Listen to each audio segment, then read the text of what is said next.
नमस्कार, दृष्टि आईएएस के इन न्यूज़ प्रोग्राम में आपका स्वागत है। आज हम एक नई खबर के साथ उपस्थित हुए हैं।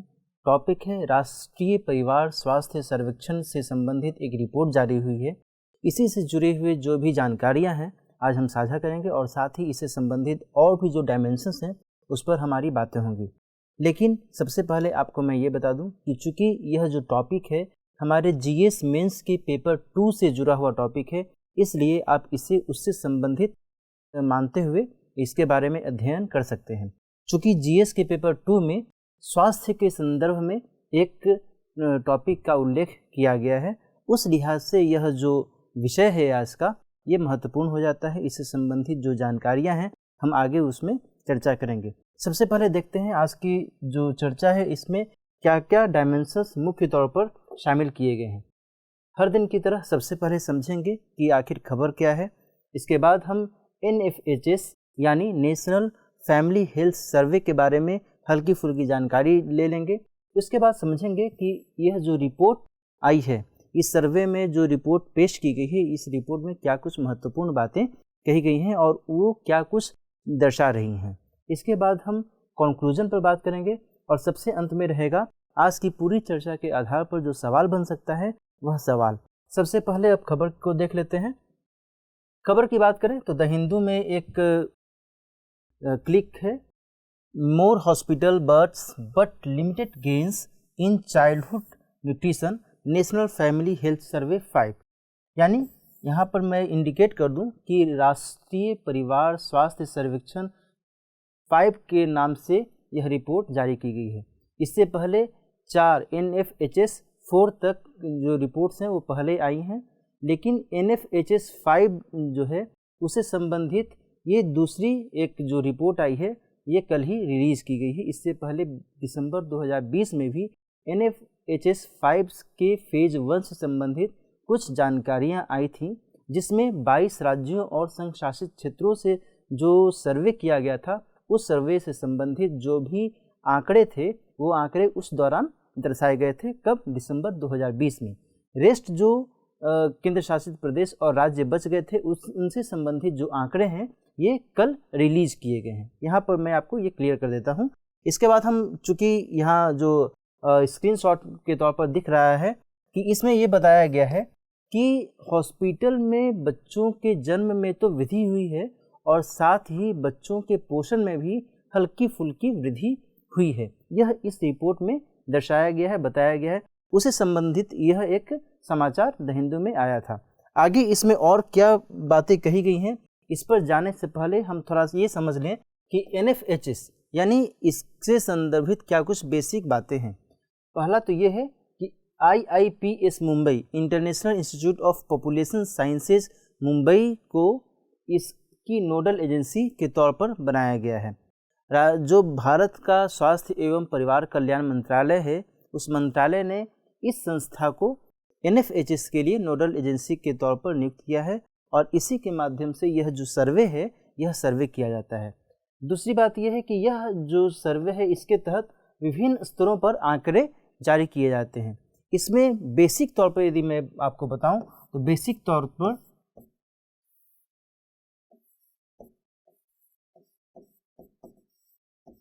स्वास्थ्य या पोषण,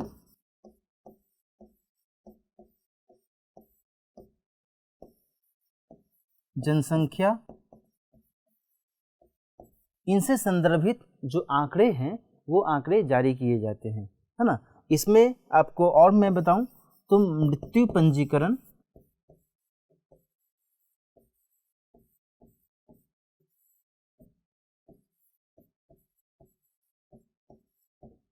बच्चों का प्रतिरक्षण यानी इम्यूनाइजेशन, है ना। इनसे संदर्भित जो आंकड़े हैं, जो जानकारियां हैं, वो जानकारियां इसके माध्यम से जारी की जाती हैं, इस सर्वेक्षण के माध्यम से जारी की जाती हैं। यहाँ पर एक और महत्वपूर्ण बात ये भी जान लीजिए कि इस सर्वे के माध्यम से जो आंकड़े जारी किए जाते हैं वो बिल्कुल ही एग्जैक्ट नहीं होते हैं, जैसे कि जनगणना के दौरान जो आंकड़े जारी किए जाते हैं उसकी तुलना में, है ना। क्योंकि राष्ट्रीय जनगणना जो होती है, जो सेंसस होता है, उसमें घर घर जाकर, हर एक घर जाकर के वहाँ जो भी लोग हैं, जो भी परिवार हैं, परिवार से संबंधित जो भी जानकारियाँ चाहिए होती हैं, वो जानकारियाँ इकट्ठी की जाती हैं।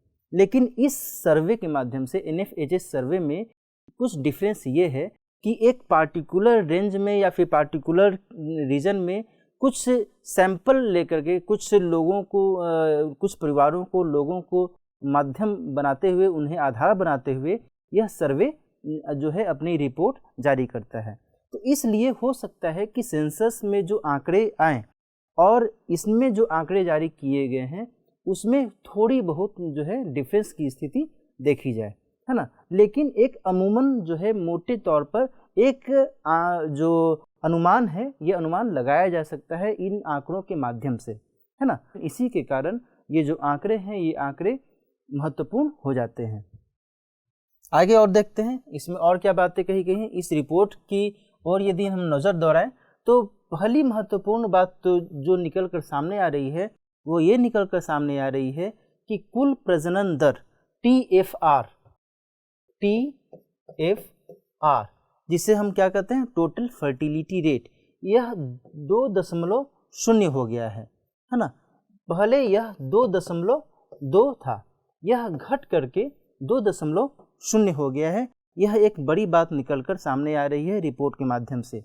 इसे दरअसल होना क्या चाहिए था, 2.1 एक रिप्लेसमेंट लेवल माना जा रहा था,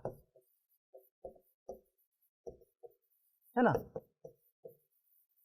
यानी विस्थापन स्तर 2.1 यदि कुल प्रजनन दर यदि रहे तो फिर ये माना जा रहा था कि जनसंख्या में न ही बढ़ोतरी होगी और न ही घटोतरी होगी। लेकिन वर्तमान परिप्रेक्ष्य में यदि देखा जाए तो 2.1 भी नहीं बल्कि 2.0 जो है कुल प्रजनन दर हो गई है। तो ऐसे में यह संभावना जताई जा रही है कि ऐसा हो सकता है कि जो जनसंख्या वर्तमान में है उससे भी हम अपने आप को प्रतिस्थापित नहीं कर पाएंगे। वर्तमान में जितनी जनसंख्या है उससे भी कम वाली स्थिति यह जो दर है, यह दर दर्शा रही है।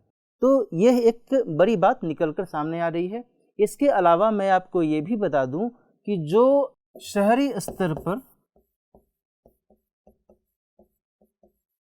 जो TFR है वो 1.6 आंका गया है और ग्रामीण स्तर पर जो TFR है वो 2.1 आंका गया है। ये कुछ जानकारियां निकल के सामने आ रही हैं।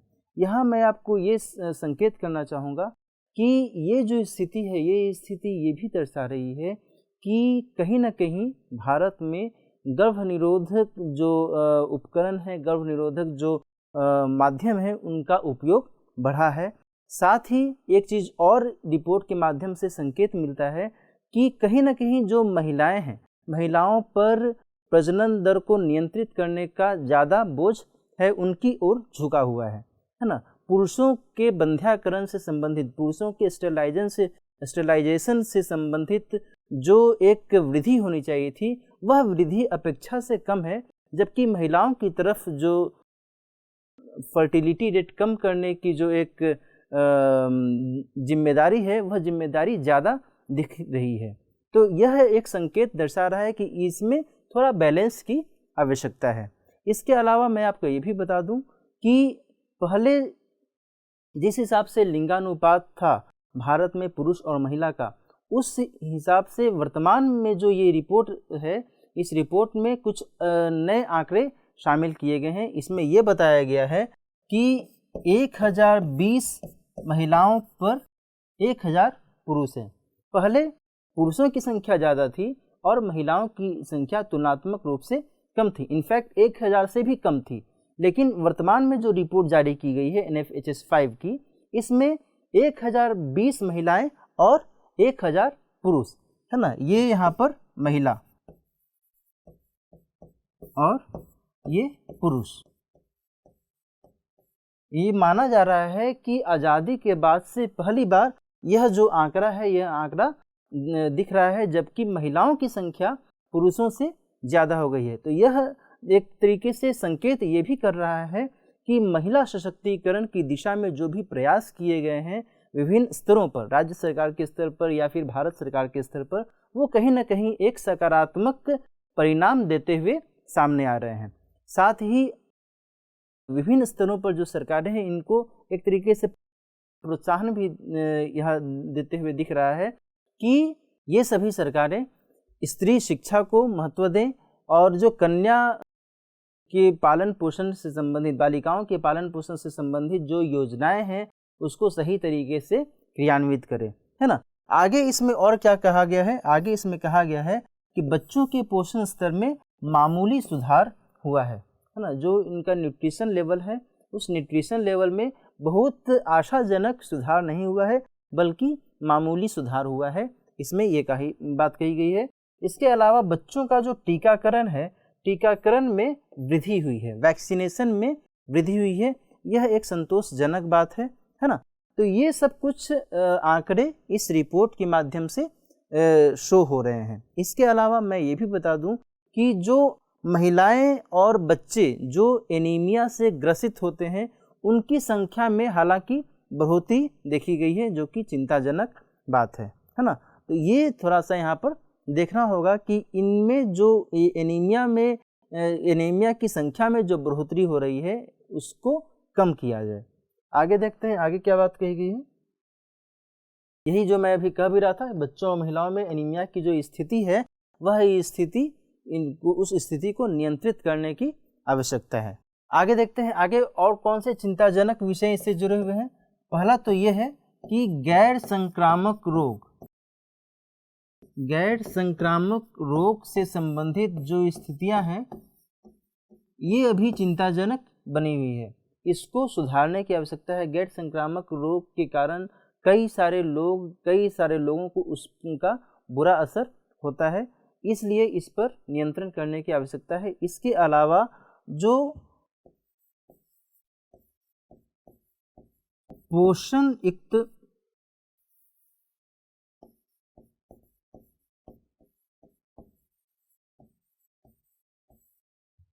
आहार की कमी के कारण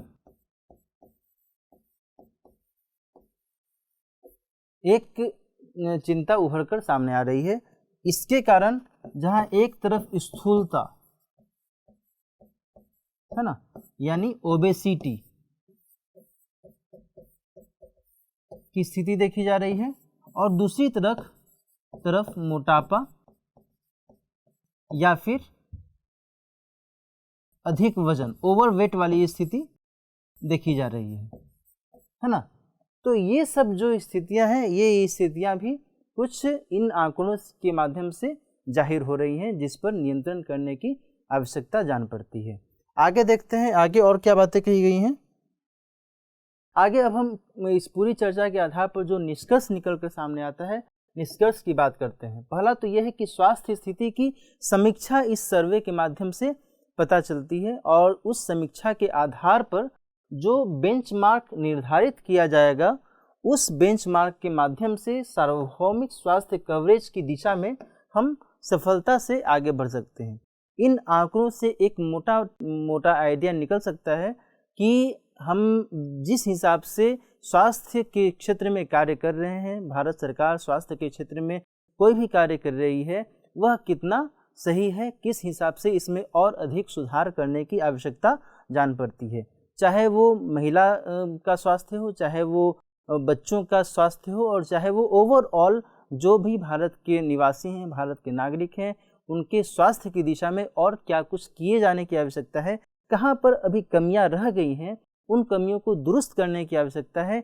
इससे ये सब पता चलता है, और जो भी नई स्कीम, नई योजनाएं जो लागू की जानी चाहिए, उन योजनाओं में इस तरीके की कमियों को दूर करने के जो मेजर्स हैं, जो उपाय हैं, उसको उसमें इंक्लूड करना चाहिए, है ना। तो आज की चर्चा में इतना ही। आज की चर्चा के आधार पर जो सवाल बन सकता है, सवाल को यदि हम देखें तो सवाल ये है कि हाल ही में राष्ट्रीय परिवार स्वास्थ्य सर्वेक्षण 5 द्वारा जारी रिपोर्ट के आधार पर भारत में स्वास्थ्य स्थिति का आकलन कीजिए, है ना। सवाल स्पष्ट कहता है कि नेशनल फैमिली हेल्थ सर्वे 5 की रिपोर्ट जो जारी की गई है, इस रिपोर्ट में जो भी आंकड़े जारी किए गए हैं, उन आंकड़ों को आधार बनाते हुए भारत में स्वास्थ्य की जो स्थिति है इस पर आपको एक टिप्पणी करनी है, उसका एक आकलन करना है ना। तो जो भी मैंने आपको बताया कि टोटल फर्टिलिटी रेट की वर्तमान में क्या स्थिति है और महिलाओं और पुरुषों का जो सेक्स रेशियो है उसमें इजाफा हुआ है ना, इस पर आपको बताना चाहिए। और इसमें आपको इसमें इंक्लूड करना चाहिए कि बच्चों का जो स्वास्थ्य है, बच्चों के टीकाकरण की क्या स्थिति है और अन्य जो नॉन कम्युनिकेबल डिजीज़ेस के कारण जो एक चिंता सामने आ रही है उसमें क्या कुछ करने की आवश्यकता है। तो ये सब जो आंकड़े हैं, ये सब जो तथ्य हैं, इन तथ्यों के आधार पर एक बेहतर आकलन आप पेश कर सकते हैं और साथ ही आप कुछ सुझाव भी दे सकते हैं कि इन आंकड़ों के माध्यम से भारत सरकार को क्या कुछ करने की आवश्यकता जान पड़ती है। ठीक है, तो आप इस माध्यम से एक अच्छा सा उत्तर लिख सकते हैं। आज की चर्चा में इतना ही, मिलते हैं नेक्स्ट सेशन में किसी और महत्वपूर्ण टॉपिक के साथ। तब तक अपना ख्याल रखिए। नमस्कार।